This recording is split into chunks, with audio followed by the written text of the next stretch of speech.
৪২ জেলার নবনিযুক্ত জেলা পরিষদ প্রশাসকদের সঙ্গে বৈঠক করেছেন প্রধানমন্ত্রী ও বিএনপি চেয়ারম্যান তারেক রহমান।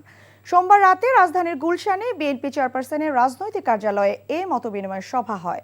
তৃণমূল পর্যায়ে জনসেবা নিশ্চিত করতে প্রশাসকদের বিশেষ দিক নির্দেশনা দেন সরকার প্রধান। প্রশাসকদের এলাকা ভিত্তিক উন্নয়ন কর্মকাণ্ড ত্বরান্বিত করার পাশাপাশি স্বচ্ছতা ও জবাবদিহিতা নিশ্চিত করার কড়া বার্তাও দেন প্রধানমন্ত্রী। বিশেষ করে সাধারণ মানুষের দোরগোড়ায় সেবা পৌঁছে দিতে স্থানীয় সরকার কাঠামোকে কিভাবে আরও কার্যকর করা যায় সে বিষয়ে দেন বিশেষ নির্দেশনা। বৈঠকে আরও উপস্থিত ছিলেন সরকারের নীতি নির্ধারণী পর্যায়ের জ্যেষ্ঠ নেতারা। সম্প্রতি দেশের বিভিন্ন জেলায় এসব প্রশাসককে নিয়োগ দেয়া হয়। দায়িত্ব গ্রহণের পর সরকার প্রধানের সঙ্গে এটি তাদের প্রথম বড় কোনো সমন্বয় সভা। 200-র বেশি সার্ভিস ও ফিচারে লেনদেনের সব বিকাশ অ্যাপে সম্ভব।